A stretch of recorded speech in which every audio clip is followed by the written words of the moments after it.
I'm excited for this Herbal Ally episode because we're talking about Valerian or Valerian officinalis. Now, Valerian is often thought of as just a sleep herb, but although she's really good at that, she's so much more than a sleep herb. So what if the real value of this plant isn't just that it helps you fall asleep, but that it supports your body in actually transitioning out of the state you've been in all day? Because for many women, it can be really hard to fall asleep or to stay asleep. Or maybe you wake feeling like you haven't really slept at all. And underneath that, there's often a nervous system that hasn't fully let go. A body that's still holding the day, even when you've stopped working. So in this episode, we're exploring Valerian as more than a natural sedative, although I am going to talk about that too.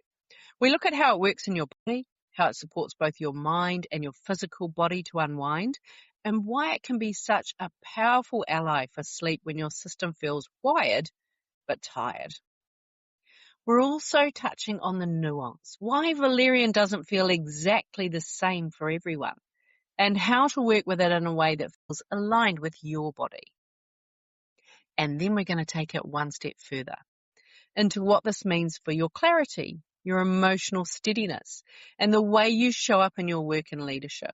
Because sleep's not separate from how you think, how you decide, and how you lead. So if your sleep hasn't felt as restorative as it could be, or your body doesn't quite know how to switch off at the end of the day, then this episode will give you a different way of understanding why. Let's get started, shall we? Welcome to Project Joyful, the podcast for health-centered leaders. Project Joyful is a space for conversations at the intersection of leadership, health, and lived experience. Here we explore what it means to lead in ways that honor your body, protect long-term capacity, and support a life that feels as good on the inside as it looks on the outside. This episode is part of the Biology of Leadership series. In this series, we explore leadership through your body, not as a performance to optimize or a mindset to fix, but as a biological experience shaped over time. Leadership doesn't just live in decisions, strategies, or roles. It lives in your nervous system and how responsibility is held and how reliability and care quietly organize your body long before you're consciously aware of it. These conversations are for leaders who are capable, trusted, and effective, and who are curious about how leadership is experienced internally, not just how it performs externally. There's nothing you need to do as you listen, no insight you need to apply. This is simply an invitation to understand what's been shaping your experience of leadership beneath the surface, and what's become possible when biology becomes part of the conversation. Let's begin, shall we?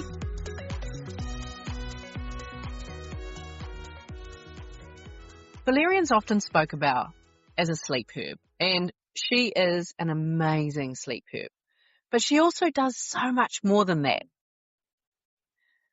Because what she offers your body isn't simply sleep. It's a way to let go, not collapse, and not sedation in the way we often think of it, but a very specific kind of softening where your nervous system unwinds without you losing clarity, function, or edge. And this distinction matters, right? Especially if you're someone who's very good at staying switched on. If your mind's used to holding complexity, solving problems, leading, thinking ahead. Now, what's often missing isn't your ability to perform. It's your body's ability to come down from that state, to transition out of activation without your mind continuing to loop or your body holding tension long after your day's ended. Now, Valerian meets you exactly in that space. She doesn't force your system, she invites it. And over time, she begins to teach your body something it might have forgotten how to do on its own. How to release safely. So from a sleep perspective, research shows that Valerian can help to improve how quickly you fall asleep and also your overall perception of sleep quality. And you may even notice that from a single dose of Valerian. For some people, myself included, there's a very tangible sedative effect the first time you take it. You can feel your body start to soften. That gorgeous heaviness eases in and sleep comes a little more easily. Where the research becomes interesting, though, is that while that immediate effect can absolutely be there, the more consistent and reliable improvements tend to come when valerian's taken over a period of days or weeks. So we're not just looking at a one-night intervention, right? We're looking at a cumulative effect where the nervous system begins to shift its baseline. There's also some indication that valerian supports deeper stages of sleep. It's often referred to as deep sleep or slow wave sleep. And that's the phase that's associated with physical restoration, cellular repair, and that feeling of actually waking up refreshed rather than just technically having been asleep. So it's not just about getting you to sleep. It's about the quality of what's happening once you're there. And that consistency piece becomes important because valerian isn't designed to override your system for a single night. Even though it can help in the moment, she also works with your body over time, gradually restoring your ability to move into rest more naturally. It's almost like your system starts to remember that pathway. Now, part of how she's thought to do this is through her interaction with GABA pathways. And these are involved in calming neural activity. But unlike pharmaceutical sedatives that strongly force that pathway, valerian's action appears to be more modulating than overriding. And so what do I mean by modulating? Well, what I mean is that she's not pushing your system in one direction. She's helping to adjust and stabilize what's already there. So if your nervous system's running high, she helps to bring it down, but in a way that still allows your body to stay responsive rather than shutting it off completely. And that's why, unlike many sleeping tablets, you don't tend to get that heavy, foggy hangover feeling the next day. Your brain hasn't been pushed into an artificially suppressed state. It's been supported into a more natural rhythm of activation and rest. And for someone whose mind's used to staying very active, that distinction, well, it's everything. You'll often feel whether valerian is for you before you even take it. Not as a diagnosis, but as a quiet recognition. It tends to be the kind of nervous system that can carry a lot, right? The one people rely on. You're the safe pair of hands. The one who holds it together, follows things through and doesn't drop the ball. You're the one who can hold focus, responsibility, complexity, often for long periods of time without it showing on the surface. But then the transition out of that state doesn't seem to happen very cleanly. You might notice it at the end of the day when you finally get into bed and your body's tired, but your mind's still moving. It's still running conversations, replaying decisions, planning what's coming next. Or it's that moment where everything's technically done, but you don't quite feel settled. You know, there's still a subtle hum in your system, like your body hasn't received the signal that it's safe to switch off. Sometimes it shows up physically, a tightness in your stomach that doesn't fully release, or a kind of low-level bracing in your chest, even when nothing's immediately wrong.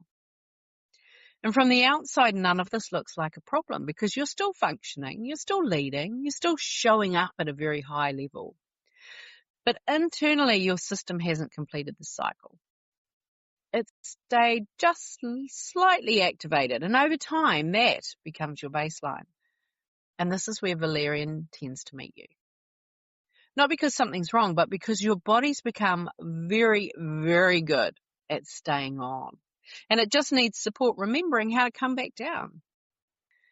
Now, one of the things I always like to say with valerian is that she's not a one-note herb. So far, I've been talking about Valeriana officinalis, which is the species that I most commonly use in practice.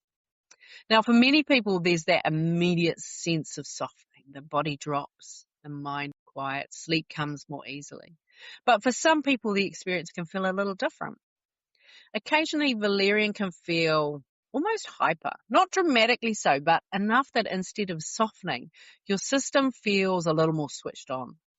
And this is where it's really important not to make that mean that valerian's wrong for you. Because zooming out for a moment, the research and traditional use are actually very consistent on this. Valerian's a sedative, it's a relaxant, and it supports sleep. That's well established. What we're talking about here are the nuances and how that experience is felt from one person to another, not whether the herb works, right? So rather than thinking this won't work for me, it's more accurate to think that this might need to be adjusted for my system. And that's the same for all herbs. Now, valerian's chemically complex, right? And how it behaves in your body can vary for a number of reasons. So that variation can come from how and when the plant was harvested, which parts of the plant were used, how it was processed into the product that you're taking, and also how you're taking it, whether you're taking it as a tea, a tincture, or a capsule. What's the dose? All of these factors influence the phytochemical profile. So essentially the concentration and balance of active compounds in what you're taking. Which means two people can both be taking something called valerian, and actually it can be quite different medicines.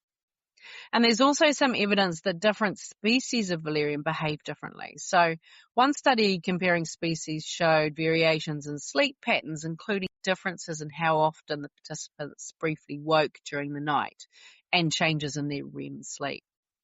So from a clinical perspective, this makes sense because different species can have different phytochemical concentrations and therefore a slightly different effect on your body.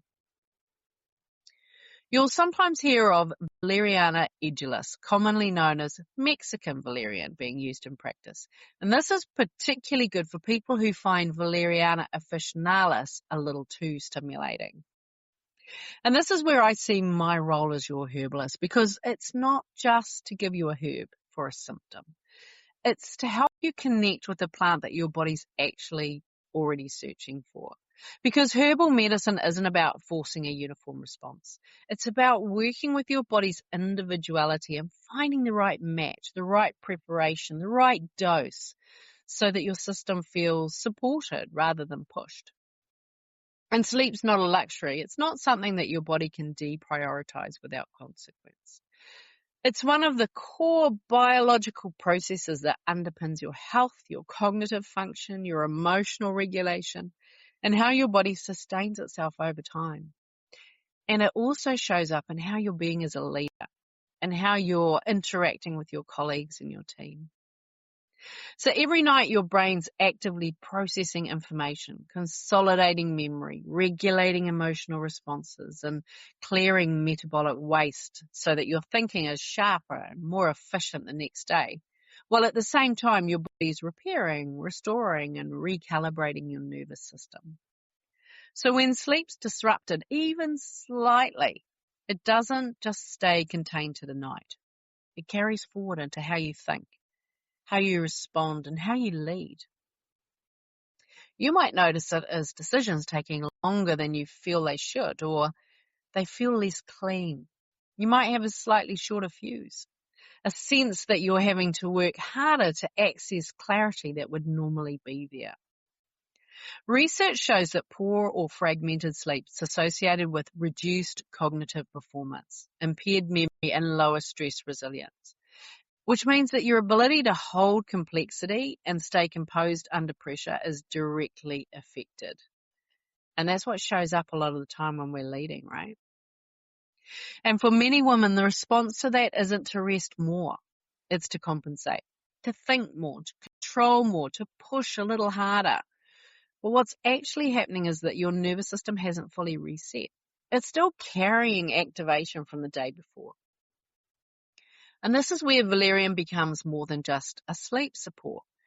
Because when your body can move into deeper, more restorative sleep, you're not just waking up more refreshed, you're waking up with a different internal baseline. Clearer thinking, more emotional steadiness, less internal noise. And from that place, leadership becomes sharper, not because you're doing more, but because your system is finally working with you instead of against you. I'll usually use around a teaspoon of the dried root. I'll steep it for about 10 minutes, take it as a tea. And if I'm wanting a slightly stronger effect for sleep, I'll either increase the amount that I'm adding to my tea or take it as a tincture. So I don't tend to steep it for longer. Now, here's the thing, right? Valerian does have a very distinctive smell and taste. It's quite musky, earthy, often described as pungent, and for many people, it really is an acquired taste. It's a bitter herb, but there's also a depth to it, and some people notice a slight softness or warmth, or even a hint of sweetness underneath that initial bitterness, particularly when it's taken as a warm tea. And in herbal medicine, we often talk about taste not as a single note, but as a layered experience. So a herb can be bitter on first contact and then reveal something softer or slightly sweet underneath, especially when it's taken as a warm infusion like a tea. And that complexity is part of what you're experiencing with valerian. So if the taste or the smell doesn't appeal, capsules can be a really practical option because they bypass that sensory experience altogether while still giving you the benefit of the herb. So when it comes to working with valerian, I tend to keep things quite simple because this is a herb that doesn't need to be overcomplicated to be effective. Personally, I only take valerian at night because I do feel its state of effect quite clearly and quite quickly. And so for me, it's something I use to support that transition into sleep rather than during the day. And I take it when I need it. I most often use it as a tea, like I said, particularly in the evening, because there's something about that ritual of preparing it, letting it steep, and then drinking it slowly. It already begins to signal to your body that you're moving towards rest. Valerian's also something that I tend to take with me when I'm flying long haul, because it's easy, portable, and it can really help to support sleep in a different environment. So I take it as a capsule. And like I said, when you're waking up from it, you don't have that foggy hangover sleep tablet feeling, which I find quite helpful when you're transitioning through an airport that you don't know. And then there are periods where using it more consistently allows your body to really relearn that pathway into rest. So over time, it becomes less about needing it every night and more about restoring that baseline. Now, I have to say, valerian has quite the reputation in the animal world. I used to have a cat who would go completely bananas the moment I opened a bottle of valerian tincture. He would appear instantly, eyes wide, completely fixated on it. So it's a very distinctive plant, not just to us. So when you think about valerian, yes, she is a powerful sleep herb. But more than that, she's a plant that supports your body in remembering how to let go. Not by forcing it, not by overriding it, but by gently guiding your system back into a rhythm that for many people has been lost through years of staying switched on. And when that rhythm starts to return, sleep changes. And so does everything that sits on top of it. Your clarity, your emotional steadiness, the way you move through your day and the way you lead. So if this conversation sparked your curiosity and you're starting to see how one simple herb can have a very real impact on how your body functions, this is exactly what we explore inside my Herbs for Health series. Each month, we focus on one herb and we really get to understand it, how it works, who it's for, how to use it in a way that feels simple and precise so that you can support your sleep or manage your stress or support your mood and your immunity without feeling overwhelmed by everything that's out there. Now, it's free. All you need to do is sign up. There's an email that'll come to you once a month. So if you'd like to know more about that, you can explore more about it at my website, tracytussie.co.nz/herbs for health. I'll also drop that link in the show notes. Sending you lots of love. Bye for now. Hey, thanks for listening to today's podcast. Can I ask you a favour? If our conversation spoke to you today, could you please take a moment to leave a 5-star review? Your review will help people discover this podcast, and together we can create a world where there's even more love and more laughter.